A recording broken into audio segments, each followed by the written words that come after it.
Got it. Is it fine now? I believe, yeah, it's live. Yeah. Yeah. But I can't hear you again. You can't hear me? Okay, I can hear you now. Okay. Cool. So we'll be good? on in just a bit. Please close the door. All right.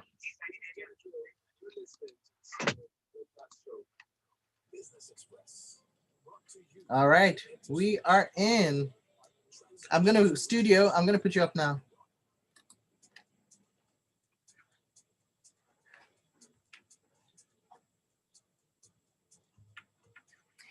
Well, Lagos, here we are for a Feel Good Friday. This is Business Express, and you know what that means. It is Tech Friday. Now, today I have got Fisayo Durjai, who's an investment professional with Echo VC Partners. Good morning, Fisayo. How you doing? Good morning, Lakers. Good morning, Shopper. It's been a long time. I know. It's been a while. This is like a reunion. Love it. Yep. And of course, you can join the conversation because you know what Tech Friday means. We've got all the innovative stories that come our way, and a lot is happening. Ride-hailing apps, or bike-hailing apps rather, and Instagram as well. I'm excited about that news. So before we get into it, do remember you can use the hashtag BusinessExpress981 up on Twitter, and you can send your messages in via WhatsApp to 0809 440 981. There we go. All right, Fisayo, are you with me? Okay. Yes, I am. All right, so now I've got a bunch of questions about what's happening,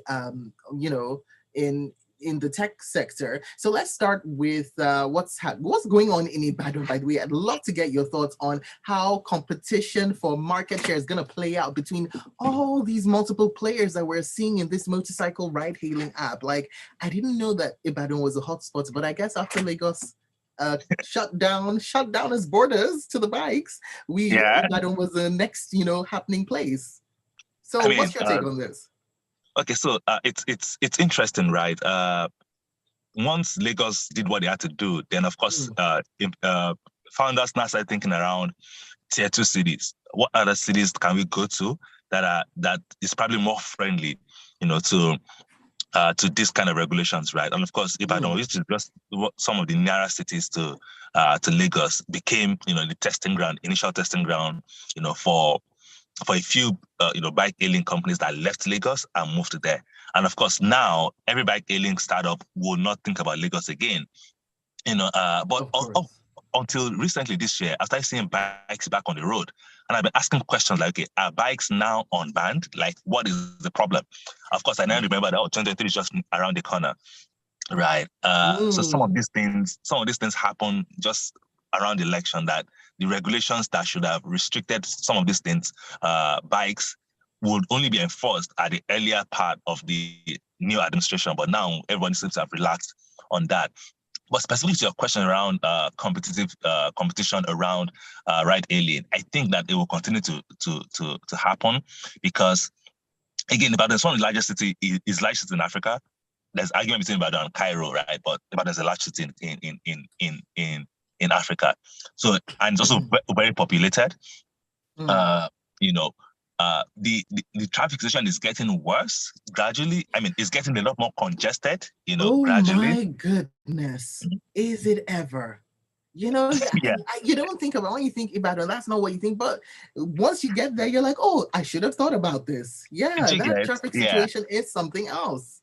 Yeah. So it's getting a bit more congested daily. So the use of bikes become a lot more prevalent, in the city, right? And of course, the governor or the administration doesn't seem to have, decided on how to regulate the space yet, and I'm also weary when the government is not saying that we are banning or we're not banning, because they can just show up one day and come up with some one policy regulation that you're not expecting, right? In Lagos, it is clear, don't come. It is clear you don't have to. But in other states, they're not saying anything, right? But I'm not sure how many mega cities or how many big cities use bikes, as means of transportation. So I'm still expecting a shocker from Ibadan.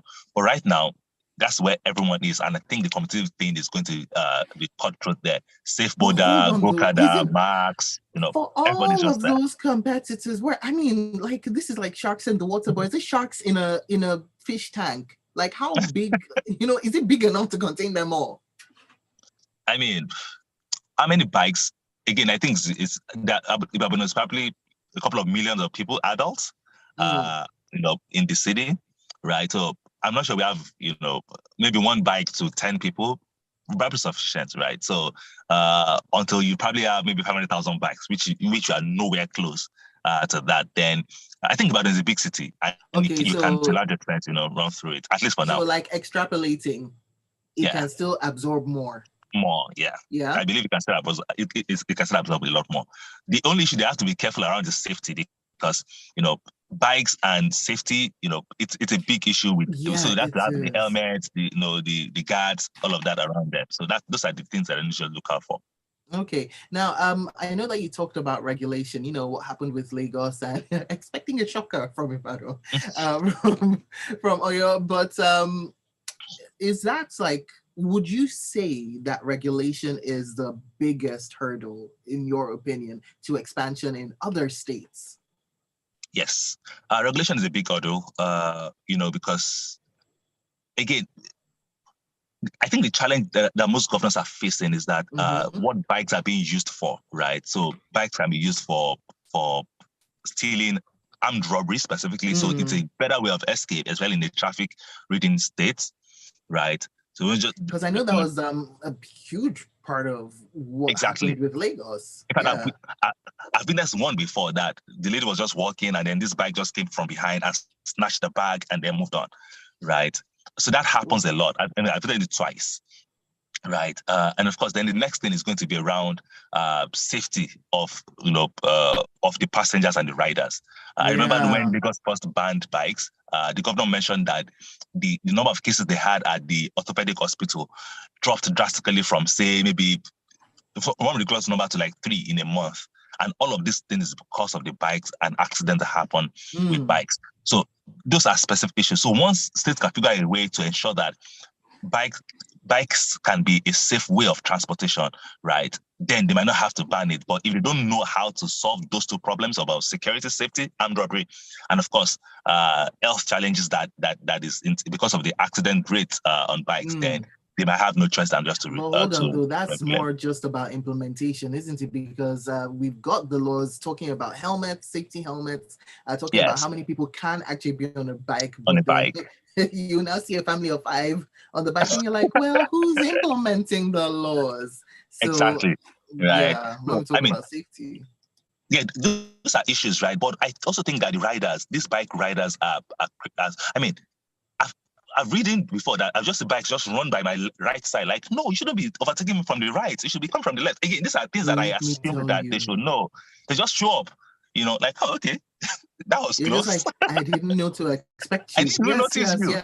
Yes. Right? Yes. So you're right, happens, actually, you're right. A lot of times. So I think the education of the riders are also very important. Okay, this is how to overtake, this is where to overtake, this is a blind spot of the driver. You shouldn't run across, you don't even break traffic lights because they don't obey traffic lights. Yeah. Right. But hold on though, now that we're talking about corporations, businesses versus individuals, this doesn't fall on any government. This falls on the private institutions to do that, right? Exactly. Otherwise, so they have to figure out a way to do that. Yeah. Yes. Okay. All right. So again, now let's move on to government Instagram. Government and these ride-hailing companies have to come together to figure out how do we ensure that these riders are trained on the proper way of riding the bikes. And I think that's probably the next step. Yeah. Okay, cool. All right, now Instagram, easy enough. I'm excited about this one.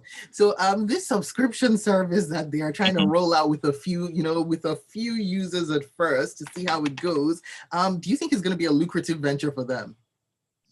Because let's face it, everybody's always trying to figure out how to monetize these apps. Yes, I agree. I think that it's going to be.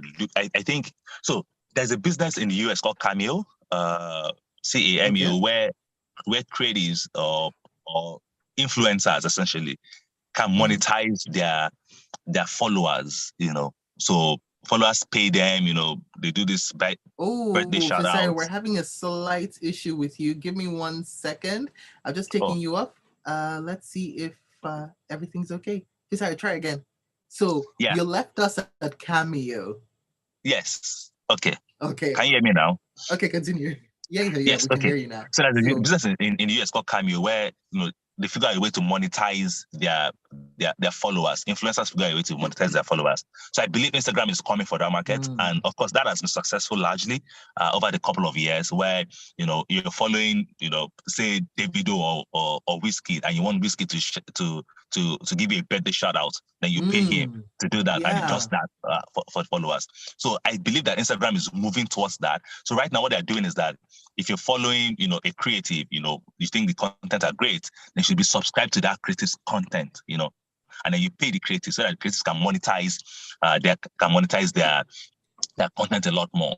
And I think that rather than them leaving Instagram and going to Cameo to monetize, they can just monetize all of that on their Instagram page, which I think is good but for them. that's what their parent company is known for. Just taking everything from outside and then bringing it all under the umbrella. Yeah, of Meta. Yes, of Meta. So, actually, yeah, considering the history of all that they've done, okay, here's looking forward to that space. All right. I'm looking forward to it as well. I mean, I think it's going to be massive. It's going to be massive, especially when it roll out globally. We'll see how creatives then now start rather than just disrespecting their followers. They're a lot more down deliberate around this is because this people are paying me for this content. Let me give. This is how I need to do it, right? I think that's going to be very impressive. Yeah. Okay, now we've got a couple of minutes, so let's switch over to TLCom Capital. So this news of their fundraising, do you think it's encouraging for the tech firms on the African continent? Of course, it's super encouraging. $150 million is additional capital. $150 million is additional capital that was not available before, right? And I think that is an impressive, thing to start with, right? With the new capital, right? What's it called? The tech businesses that are building, at least at the larger series, Series A, Series B, know that they have some access to capital that they've never really had access to before, and I think that's super impressive. With the likes of Trade Depot, new businesses being built, they can know that yes, once they're big enough, they can access sufficient capital from likes of Telecom and some other larger Series A type investors, and I think that's quite impressive. All right, very quickly, because we've got like 30 seconds, but I still have to ask you this because I want to know, would you say that funding is still the number one hurdle for African tech firms to scale? Is that what you would say? Or not? See how I mean, I don't. Well, yeah, it's much better now. Right. Okay. And I think that we need to be clear about that. It's much better now. Seed investors are a lot more, angel investors and angel communities are a lot more active now compared to back in days when it's only Konga and Juma that could raise money. A lot more people are raising money now on ideas, right? So funding is being gradually solved. And of course, global VC funds are paying attention to Africa already. You've minted 3 or 4 unicorns last year. Okay, this continent is getting somewhere, right? See, so I'm just I seeing think that investors it is popping up on my timeline. Say, oh, hey, I'm in Nigeria, just tasting the food as I go around looking for tech firms to invest in. Exactly. So if you build a great product, if you have a solid team, I think capital will probably not be your biggest problem. Okay, good to know. Well, Fasai, thank you so much for joining me for Tech Friday on Business Express.